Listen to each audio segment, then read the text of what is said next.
Facebook ads की Andromeda update के बाद बहुत सारे मार्केटर्स परेशान हो गए हैं, ई कॉमर्स ब्रांड सफर कर रहे हैं क्योंकि इस अपडेट ने लिटरली सब कुछ चेंज कर दिया। इस अपडेट के बाद बहुत सारे क्वेश्चंस आ रहे हैं कि प्रोडक्ट कैसे टेस्ट करें, फेसबुक एड्स को कैसे स्केल करें और क्या अब फेसबुक एड्स डेड हो चुकी हैं। वीडियो में मैं आपको डिटेल में बताऊंगी कि एंड्रोमेडा अपडेट कैसे काम करता है, ये कैसे आपके एड अकाउंट को इफेक्ट करता है, इसके अलावा और फेसबुक का ब्रेन अब कैसे ऑपरेट होता है। साथ ही साथ मैं आपको बेस्ट स्ट्रेटेजीज भी बताऊंगी जो हम एंड्रोमेडा के बाद यूज कर सकते हैं। अगर आप ड्रॉप शिपिंग करते हो, ई कॉमर्स करते हो या कोई और सर्विस बिजनेस करते हो, ये वीडियो आपके लिए बहुत इंपॉर्टेंट होने वाली है। तो आपने मेक श्योर करना है कि वीडियो को एंड तक देखो। और एक और इम्पोर्टेंट थी कि आपने मेरे चैनल को सब्सक्राइब और लाइक भी कर देना है, इससे मुझे बहुत मोटिवेशन मिलेगी। सबसे पहले तो आप ये समझो कि फेसबुक एड सिस्टम काम कैसे करता है। फेसबुक एड सिस्टम असल में एक AI पावर्ड मशीन इंजन होता है। ये एडवर्टाइजर्स की एड को उन लोगों तक पहुंचाता है जिनके सबसे ज्यादा चांसेस होते हैं कि वो उस एड पर रिएक्ट करें, उस एड को ओपन करें या उस एड को देखें। ये प्रोसेस हर दिन बिलियंस ऑफ टाइम्स होता है। और सबसे इम्पोर्टेंट बात यह है कि मेटा एड्स अब अपने अंदर AI पावर्ड मशीन लर्निंग को इनकॉर्पोरेट कर रहा है। सो फेसबुक एड सिस्टम का फर्स्ट स्टेप होता है एडवर्टाइजर्स अपनी एड क्रिएट करते हैं। सेकंड स्टेप होता है फेसबुक उस एड को ऑक्शन में डाल देता है। फेसबुक एड्स एक्चुअली में एक ऑक्शन प्लेटफॉर्म है। ये ऑक्शन सिस्टम 3 चीजों पे डिपेंड होता है। फर्स्ट, बिड पर,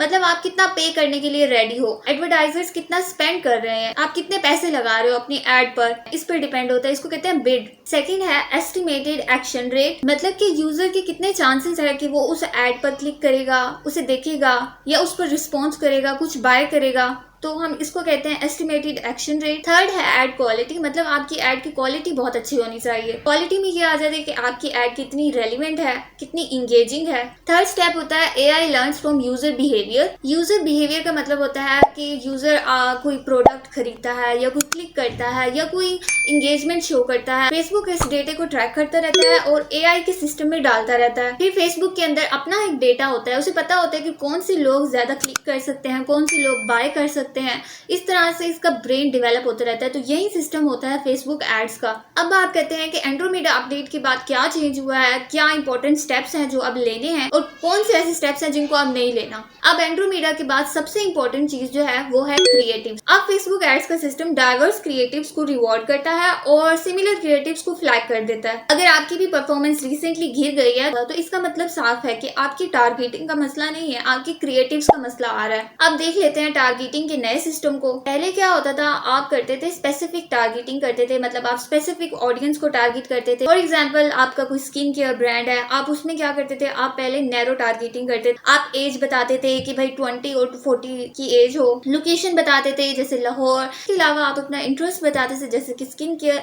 लेकिन अब एंड्रोमेडा के बाद ये सब कुछ चेंज हो चुका है। अब क्या करना है, आपने ब्रॉड टारगेटिंग करनी है। तो इससे क्या होगा, AI फाइंड करेगा राइट पीपल को ऑटोमेटिकली। ये कैसे फाइंड करेगा, ये फाइंड करेगा उनके बिहेवियर्स पर। मतलब अगर आपका स्किन केयर ब्रांड है तो वो कौन से लोग हैं जो वीडियोस देखते हैं, इसके अलावा कौन से लोग हैं जो ब्यूटी पेजेस को फॉलो करते हैं, कौन से लोग स्किन केयर एड्स पर क्लिक करते हैं, तो ये ऑटोमेटिकली उनको फाइंड करेगा, उनको ढूंढेगा और आपकी एड को उन रेलिवेंट लोगों तक पहुंचा देगा।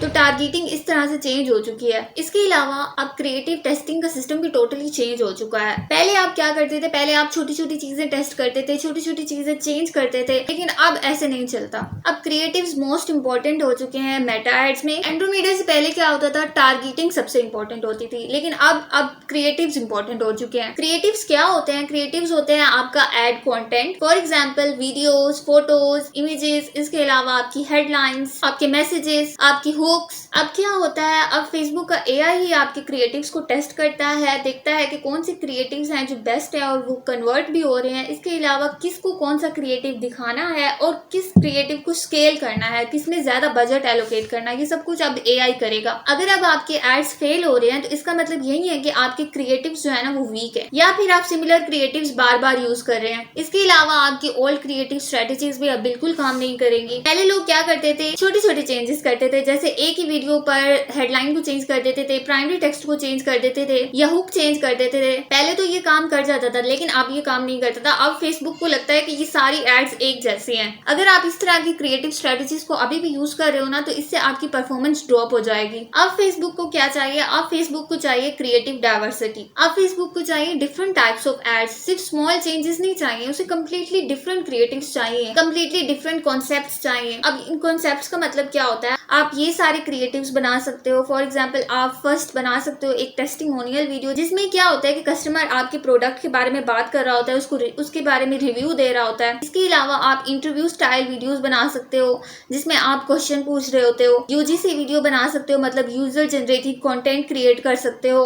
अनबॉक्सिंग वीडियो, जिसमें क्या होता है आप अपने प्रोडक्ट को की अनबॉक्सिंग कर रहे होते हो। प्रोडक्ट डेमो वीडियोस बना सकते हो, जिसमें आप उसकी प्रोडक्ट की फीचर्स को शो कर सकते हो। ह्यूमर ऐड कर सकते हो, मतलब फनी स्टाइल ऐड कर सकते हो। एजुकेशनल कंटेंट ऐड कर सकते हो, जिसमें एक्सपर्ट बता रहे होते हैं उस प्रोडक्ट के बेनिफिट्स के बारे में। इसके अलावा स्टोरीज ऐड कर सकते हो। अब कैंपेन स्ट्रक्चर भी कम्प्लीटली चेंज हो गया। अगर आप पहले वाला कैंपेन स्ट्रक्चर यूज कर रहे हो ना, तो उससे आपकी परफॉर्मेंस कम्प्लीटली ड्रॉप हो सकती है। सो आपने मेक श्योर करना है कि आपने अब जो अपडेटेड कैंपेन स्ट्रक्चर है ना, उसको फॉलो करना है। तो वो कैसे होता था? तो सबसे पहले मैं आपको बताती हूँ कि पुराना कैंपेन स्ट्रक्चर किस तरह से होता था। इस कैंपेन स्ट्रक्चर में आप क्या करते थे, आप एक कैंपेन बनाते थे, उस कैंपेन के अंदर आप डिफरेंट एड सेट्स बनाते थे और हर एड सेट में आप एड को रन करते थे। सो ये आपका पुराना कैंपेन स्ट्रक्चर है जो अब काम नहीं करेगा। तो हम बात करते हैं अब उस स्ट्रक्चर के बारे में जो एक्चुअली में अब काम करेगा। तो न्यू कैंपेन स्ट्रक्चर में आपने क्या करना है, आपने बनाना है एक कैंपेन। आपकी कैंपेन ब्रॉड होनी चाहिए। आपने उसके अंदर सिर्फ एक एड सेट रखना है और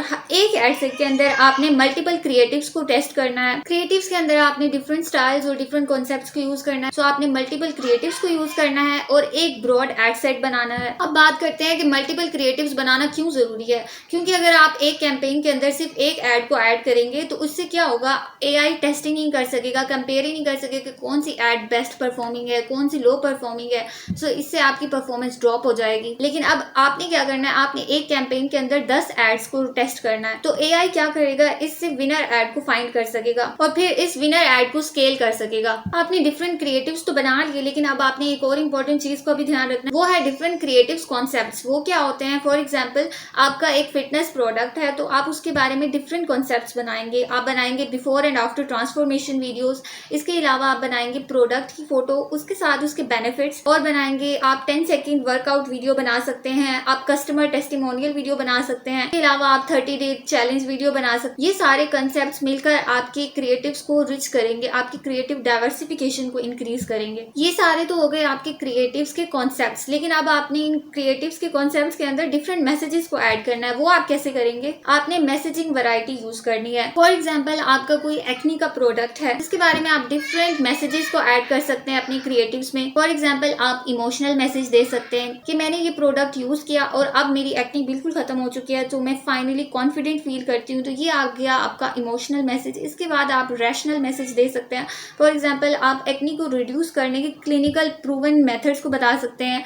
आप अर्जेंसी को यूज कर सकते हैं, मतलब लिमिटेड स्टॉक कंसेप्ट को ऐड कर सकते हैं और स्टोरीज को ऐड कर सकते हैं। तो ये आपकी डिफरेंट मैसेजिंग वैरायटीज हो जाती हैं मिलकर। आपको पता है आपके इमोशनल मैसेजेस ज्यादा कन्वर्ट होते हैं, डिस्काउंट वीडियोस से भी ज्यादा कन्वर्ट होते हैं। लेकिन ये सब काम करेगा जब आप इन सबको टेस्ट करेंगे। बजट ऑप्टिमाइजेशन में बहुत सारी चेंजेस आई हैं। पहले क्या होता था, पहले आप मैन्युअली बजट को इंक्रीज करते थे। जो आपकी एड्स बेस्ट परफॉर्मिंग होती थी आप उसके अंदर बजट को इंक्रीज करते थे। लेकिन अब क्या होता है, अब एआई आपके बजट को कंट्रोल करता है। अब क्या होता है कि अगर आपकी वीडियोस आपकी फोटोज से ज्यादा परफॉर्म कर रही हैं तो एआई क्या करेगा, एआई उस वीडियो के अंदर आपका बजट ज्यादा एलोकेट कर देगा। आपने ये सब कुछ सीखने के बाद 3 इंपॉर्टेंट चीजों पर फोकस करना है। ये 3 इंपॉर्टेंट चीज आपकी एड्स को स्केल करने में आपकी हेल्प कर सकती है। फर्स्ट, आपके क्रिएटिव से आपकी टारगेटिंग करेंगे अब, तो आपने अपने क्रिएटिव्स को स्ट्रॉन्ग रखना है। सेकंड, आपका कैंपेन स्ट्रक्चर सिंपल होना चाहिए। आपने सिंपली एक ब्रॉड कैंपेन स्ट्रक्चर बनाना है, उसके अंदर एक एड सेट ऐड करना है और उसके अंदर मल्टीपल क्रिएटिव्स को ऐड करना है। थर्ड, आपने स्पीड पर फोकस करना है। आपने फ्रीक्वेंटली अपने क्रिएटिव्स को चेंज करना है, अपने नए क्रिएटिव्स को, फ्रेश क्रिएटिव्स को ऐड करना है। बहुत सारे लोगों को लगता है कि फेसबुक एड्स अब डेड हो चुकी हैं,